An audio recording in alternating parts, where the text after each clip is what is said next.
Paz y bien, paz y bien, mi gente querida de El Salvador. Me llamo Susana Moreira, o simplemente Susi, y es un gusto poder estar aquí unos minutitos para compartir un poco sobre la Santísima Trinidad. Como nos recuerda el Papa Francisco en Laudato Si, y aquí voy a leer una cita que está en el número 12 de Laudato Si. San Francisco, fiel a la Escritura, nos propone reconocer la naturaleza como un espléndido libro en el cual Dios nos habla y nos refleja algo de su hermosura y de su bondad. Entonces, voy a traer un poquito algunas reflexiones sobre los relatos de la creación en Génesis y el prólogo de San Juan y cómo la creación está presente en todo eso, ayudándonos a entender más de la dinámica de la Santísima Trinidad. Estos tres libros, Génesis, San Juan y la creación, nos apuntan hacia la supremacía de Dios, de su bondad, de su amor, y también al mismo tiempo nuestra condición como criaturas inseridas en esa dinámica de amor trinitaria. Entonces, empezando entonces por los relatos de la creación, es importante decir que no hay solo un relato de la creación en Génesis, sino que dos. Entonces, primero, el que está en Génesis 1, versículo 1 a 2, versículo 4a, que es la historia de la creación desde una perspectiva más procesual, ¿no? Donde vemos cómo Dios crea todo con su palabra en proceso de 7 días. Es un Dios creativo, creador, dinámico, que crea todo el cosmos con el don de su palabra. Y es también en ese pasaje de ese primer relato de la creación que tenemos en Génesis, donde encontramos el versículo que puede causar un poquito de espanto, que dice que el ser humano es llamado a dominar y someter la tierra. Como estamos aquí en una dinámica de ver cómo el libro de la creación nos trae otras perspectivas sobre la Santísima Trinidad, también vamos a buscar entender un poquito cómo el libro de la creación también nos ayuda a través de esa luz sobre nuestra comprensión de la Trinidad, entender también al propio ser humano y nuestro llamado. Entonces, si miramos a este aspecto de la narrativa de 7 días como un proceso, como una señal de esa bondad suprema de Dios, que desde la nada decide crear todo solo por amor, ahí vamos a entender que ese versículo que puede causar espanto de someter y dominar la tierra, en realidad está inserido en ese contexto. El llamado no es tener una posición de soberanía poderosa, violenta, sino que una disposición de servicio, de transbordar amor, porque esa es la dinámica de la Santísima Trinidad. No domina la tierra, no domina la creación, sino que la dispone y se pone al servicio de ella, para que haya más cosas, más diversidad de la creación, y para que siga así la propia creación como reflejo de la dinámica de ese transbordamiento de la Trinidad. Ese proceso en el primer relato ya empieza a mostrar para nosotros una dimensión del cosmos como un proyecto divino de amor, de interrelación. Y lo que es hermoso también pensar en eso es cómo, ya trayendo un poquito más aspectos de la historia de la teología trinitaria, lo que va surgiendo de manera especial en el contexto del Concilio Vaticano II es volver a recuperar esta nuestra comprensión de la Trinidad desde el triuno, ¿no? Porque por mucho tiempo, cuando hablábamos de Santísima Trinidad en la historia de la Iglesia, quedábamos en el occidente muy enfocados solo en cada una de las personas por separado, y eso no tiene ningún sentido, ¿no? Obvio que es importante tener una buena cristología, tener una buena pneumatología, tener una buena teología sobre el Dios de la revelación, pero todo eso siempre tiene que estar también integrado con la noción de la propia triunidad de Dios. Este primer relato a la luz de todo esto que empezó a ser desarrollado con más centralidad en la teología trinitaria, nos ayuda a superar una noción estática de Dios. O sea, si pensamos en Dios, Padre, Hijo y Espíritu Santo como dinámica de amor, recuperamos la comprensión de que Dios es el absoluto, pero no en un sentido de que es estático, de que es un absoluto fijo, rígido. No. Dios es un Dios absoluto en el amor, en la dinámica del amor, porque Dios es en su esencia comunión de tres personas. Algo que nos ayuda, y inspirados en este primer relato de la creación, es entender también cómo en la historia de la Iglesia siempre hubo mucha devaloración del cuerpo, de la materia, de la tierra, como si eso no fuera tan importante cuanto Dios. Y Dios como una imagen muy lejana, ¿no? Muy soberano en el sentido muy desencarnado. Y entonces, en esta propuesta que estamos aquí charlando un poquito ahora, empezamos a ver cómo es fundamental para nosotros recuperar la valorización del cuerpo, la valorización de la tierra, para que todo esto nos ayude a entender mejor cómo Dios no es un Dios lejano, sino cercano, siempre poniéndose a servicio de esta comunión de amor que desea compartir con todo lo que crea. Necesitamos entonces más que nunca recuperar esa integralidad del espíritu, materia, para superar las opresiones de discursos y acciones en contra de la humanidad que por mucho tiempo estuvieron presentes en nuestra historia, no solo en la Iglesia, pero en toda la historia del mundo, porque siempre se devaloró mucho las cosas terrenales. Y un ejemplo también de cómo buscar recuperar esa integralidad se ve de una manera muy concreta hoy, es viendo cómo el desarrollo de algunas teologías más periféricas, podríamos decir, teologías que no son quizás las que más se enseñan en la academia, muchas de ellas ayudan a recuperar justamente esa integralidad del espíritu y materia. Y el desarrollo entonces, por ejemplo, de la teología ecofeminista nos ayuda a reconocer que lidiar con la opresión de la mujer es también lidiar con la opresión de la naturaleza, porque ambas son depreciadas por la misma raíz del mal que es el patriarcado y el androcentrismo. Y eso es un tema delicado porque cuando pensamos en la manera como el concepto de Dios fue desarrollado, en nuestra manera de hacer teología trinitaria, siempre estuvo con esta influencia de una teología hecha por hombres, en su gran mayoría blancos, y muchas veces de Europa. Y si no son de Europa, muchas veces con pensamientos eurocéntricos.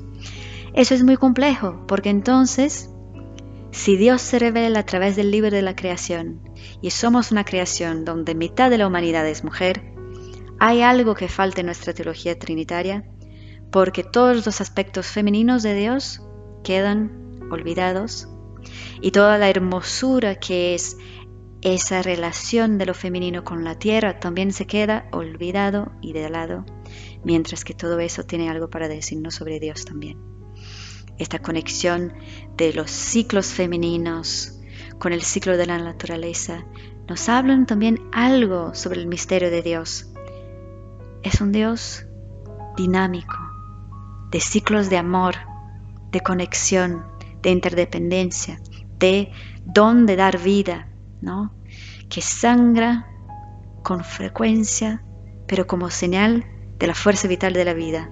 Pasamos entonces para el segundo relato de la creación, que está en el capítulo 2 de Génesis, a partir del versículo 4b hasta el capítulo 3, versículo 24.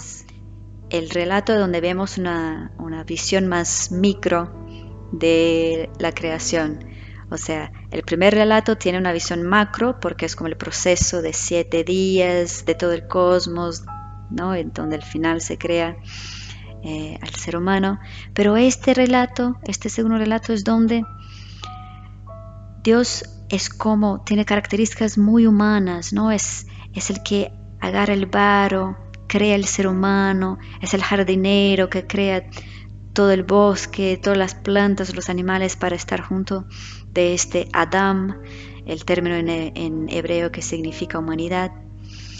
Y entonces como que en este relato, con esta narrativa más de personajes, vemos todavía más esta comprensión de que Dios es un Dios prójimo, que se hace historia junto con su creación, que se mezcla ahí y se pone en una dinámica relacional con sus criaturas. Y la creación de la humanidad, que luego se distingue entre hombre y mujer, es este ser hombre y mujer como complementariedad de humanidad que es llamada a ser imagen y semejanza de Dios. En este relato de la creación, donde vemos el otro versículo que nos gusta mucho hablar sobre este versículo en la ecoteología, que es el llamado de cultivar y guardar o cuidar la tierra.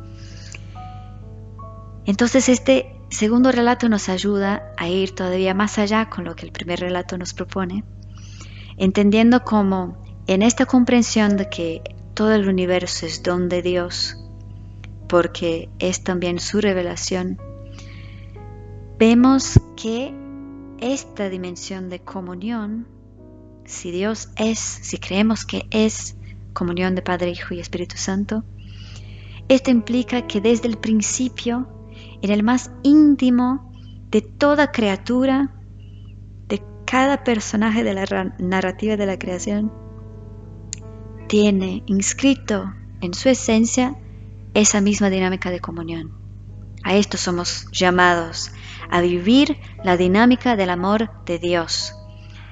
Ser persona en Dios es ser y estar en una relación de amor.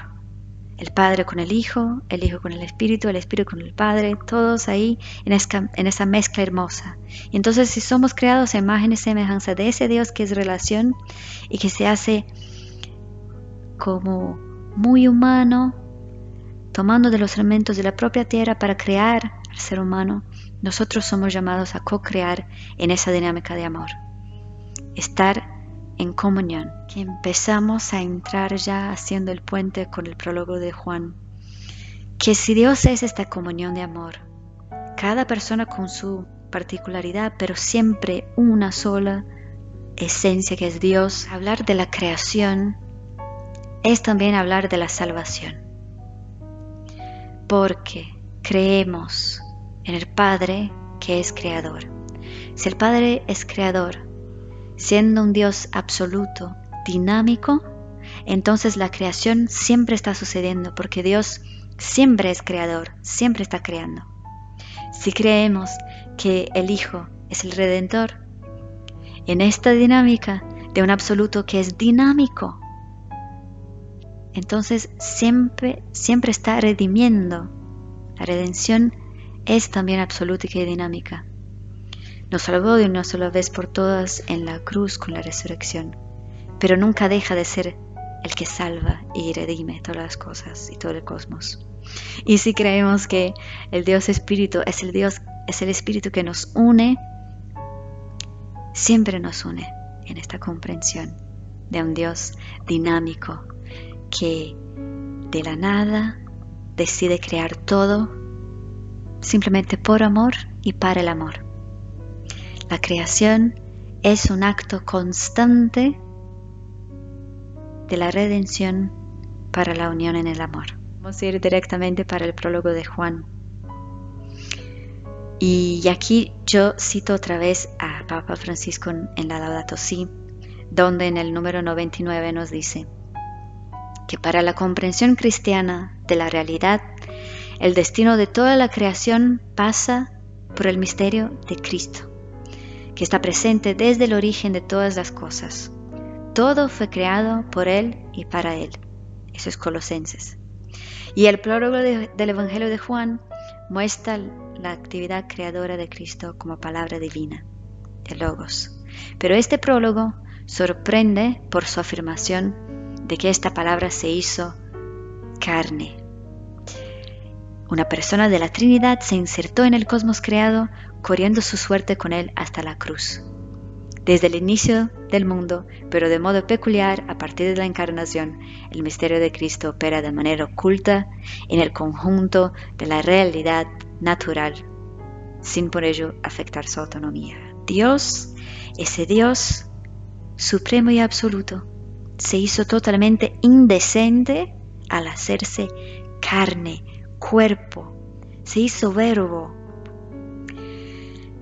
Y esta promesa de la salvación para toda la creación, desde esta intención divina que es una intención constante de crear, para amar, para salvar, es también un llamado para que nosotros seamos indecentes como Jesús fue, de meternos en la realidad totalmente humana en que vivimos, reconociendo todo de lo bueno y todo de lo malo con que vivimos, para también descubrir caminos para traer todo esto a una dinámica de comunión, que es la señal de la salvación, del reino de Dios aquí y ahora, aunque todavía no en plenitud.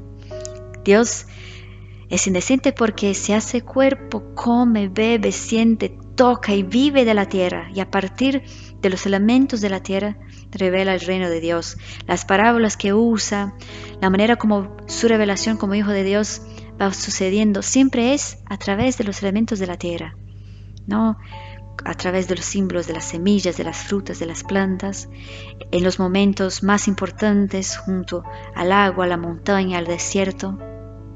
Y nosotros somos llamados entonces a ir reconociendo las pequeñas resurrecciones de cada día en lo más cotidiano de nuestras vidas. Como se me ocurre ahora lo que Santa Teresa d'Ávila decía, que Dios se revela a nosotros en las ollas. Es un poco eso, ¿no? Reconocer cómo Dios se revela, quizás cuando estoy cepillando los dientes, algo muy sencillo que siempre hago, pero siempre está ahí, con el elemento del agua, que es esencial para la sobrevivencia humana, con el elemento de algo que siempre hago todos los días, ¿no? En lo más cotidiano siempre está algo de la creación y de mi relación con esta creación, que también está dentro de este contexto macro y cósmico de la intención divina de comunión para toda la creación.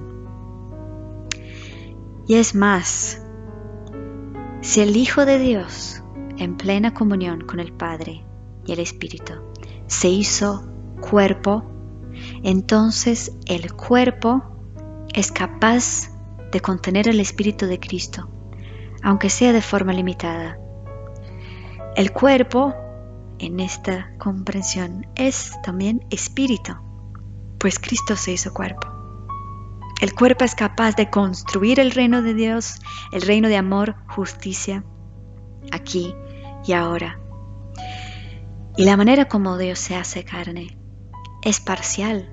Su salvación es imparcial, es para toda la creación, todas las criaturas, toda la humanidad. Pero la manera como elige revelar esa salvación sí es parcial, porque lo hace desde un cuerpo pobre, en un contexto ahí de la realidad de 2000 años, hace 2000 años, y que trae entonces esa perspectiva de que toda su vida fue también junto a los más pobres y vulnerables. Toda la dinámica del cuerpo de Jesucristo es también revelación de Dios para nosotros. Su manera de estar con la creación, de relacionarse con los elementos de la tierra de su época y su manera de relacionarse con los otros en su entorno. Toda la centralidad de la opción preferencial por los pobres se encuentra en el cuerpo de Jesucristo y en nuestros cuerpos hoy. Vivir con los pobres, escucharlos, ayudarlos, es vivir de la mano, escuchar las palabras de sus bocas, de sus cuerpos, comunicando sus necesidades, que no se limitan a los bienes básicos para la supervivencia. Es también un tema de cultura, de compartir, de comer, de celebrar, de bailar. Todo eso tiene que ver con esa integralidad de rescatar la comprensión de la valorización del cuerpo, la valorización de la tierra, y cómo todo esto nos ayuda a revelar más de nuestra comprensión sobre la Santísima Trinidad, cómo la Santísima Trinidad se va revelando en nuestros días, en nuestros deseos, en nuestras celebraciones, en nuestras luchas. La paradoja de la salvación es justamente reconocer que viene de adentro hacia afuera y no de afuera hacia adentro. Dios no se impone a la humanidad, al contrario, se encarna, se hace cuerpo con nosotros y abre el camino de la humanización, salvación. Podemos aceptar el llamado de Cristo a ser cuerpo, porque Cristo mismo fue cuerpo, estando presente para los más necesitados y amando hasta las últimas consecuencias. Quiero terminar solo con otra frase de Laudato Si, del Papa Francisco, porque después de todo ese trayecto, viendo cómo la creación se presenta en el libro de Génesis y en el libro de San Juan, y cómo la propia creación también es un libro a ser interpretado y leído, creo que nos queda entonces este llamado de pensar cómo estamos leyendo a la naturaleza, a nuestra casa común, a la creación que pasa todos los días a nuestro alrededor y que es una creación siempre en salvación y que nosotros hacemos parte de eso.